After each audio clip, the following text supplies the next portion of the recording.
আসসালামু আলাইকুম। আশা করি সবাই ভালো আছেন, সুস্থ আছেন। আপনাদের সাথে আজকে যে টপিকস নিয়ে কথা বলবো সেটা হচ্ছে গর্ভ অবস্থায় আপনাদের শরীরের জন্য কতটুকু পানি খাওয়া প্রয়োজন। অনেকেই জিজ্ঞেস করেন যে ম্যাডাম, গর্ভ অবস্থায় আমরা ঠিক কতটুকু পানি খাবো বা পানি কেন খাবো। আচ্ছা, তো এই বিষয়টা নিয়ে আজকে কথা বলবো।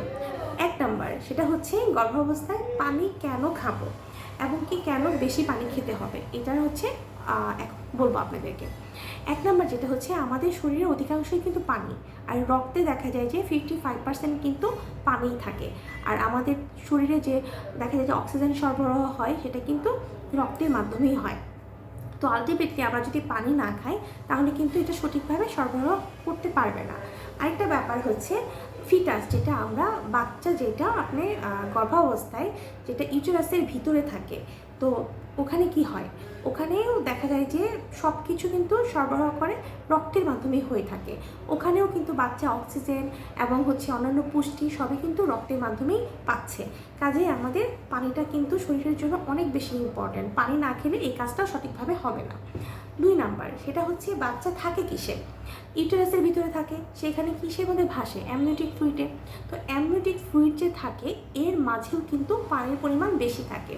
আবার অনেক সময় দেখা যায় যে পানি কম খেলে অ্যামনিওটিক ফ্লুইডের পরিমাণও কিন্তু কমে যেতে পারে। শুধু পানি কম খাওয়ার জন্য যে কমে যাবে এমন কিন্তু না, আরও অনেক কারণ আছে। আমি এটা পরে একটা ভিডিও বানাবো যে কেন অ্যামনিওটিক ফ্লুইডটা কমে যায়। এটা হলো দুই নাম্বার গেল। তিন নাম্বার হচ্ছে দেখা যায় যে অনেক সময় প্রেগনেন্সিতে পেশেন্ট দেখা যায় ডিহাইড্রেট হয়ে যায়। তো পেশেন্ট যদি ডিহাইড্রেট হয়ে যায় তাহলে কি বাচ্চাটা, ফিটাস যেটা, সেটাও ডিহাইড্রেট হয়ে যাবে। এই জন্য আমাদের পানিটা বেশি বেশি খেতে হবে। আলটিমেটলি দেখা যায় যে পানি প্রেগনেন্সিতে বেশি খেলে বাচ্চার মাও ভালো থাকবে, বাচ্চাও ভালো থাকবে, অ্যামনিওটিক ফ্লুইডও কমবে না, দেখা যাবে যে তার ক্লান্তি বোধটাও কম হবে। তো আপনারা এখন আমি আসি যে দিনে কতটুকু আপনারা পানি খাবেন। তো প্রেগনেন্সিতে আমি সাধারণত বলি 2.5 থেকে 3 লিটার পানি খেতে।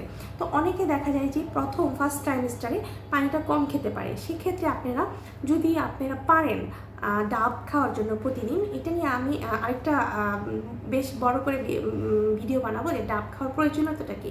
আমি দেখা গিয়েছে আমার ফার্স্ট প্রেগনেন্সির সময় আমি কিন্তু চেষ্টা করেছি প্রতিদিন একটা করে ডাব খাওয়ার জন্য। হ্যাঁ, তো ডাব যদি আপনারা খেতে পারেন এটা খুবই ভালো কাজ করে শরীরের জন্য। টায়ার্ডনেস দেখা যায় টোটালি কাজ করে না। আমি বুঝতেই পারিনি প্রথমবার যে টায়ার্ডনেসটা কী। ঠিক আছে, এক এক প্রেগনেন্সি যদিও এক এক রকম। তো যাই হোক, আপনারা চেষ্টা করবেন ডাবের পানি খাওয়ার জন্য। আর দেখা যায় যে এখন বাজারে ডাব পাওয়া যাচ্ছে না বা ডাবের দামটা অনেক বেশি। যতটুকু যার সাধ্য অনুযায়ী আপনারা খাওয়ার চেষ্টা করবেন। ঠিক আছে, আরেকটা চেষ্টা করবেন যে যদি আপনারা ডাবের পানি 1/2 লিটার খান, তো 1/2 লিটার বাকিটা আপনি কি বলে লেবু দিয়ে আপনারা শরবত খেতে পারেন অথবা অন্যান্য ফল দিয়ে জুস বানিয়ে খেতে পারেন। তো 1 লিটার কিন্তু হয়ে গেল। আর বাকি 2 লিটার যদি আপনারা পানি খান তাহলে কিন্তু 3 লিটার পূর্ণ হয়ে যাবে।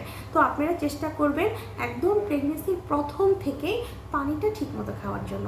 পানির কিন্তু প্রয়োজনীয়তা অনেক বেশি। পানির অপর নাম হচ্ছে জীবন, আমরা সবাই জানি। তো ভালো থাকবেন, সুস্থ থাকবেন, আল্লাহ হাফেজ।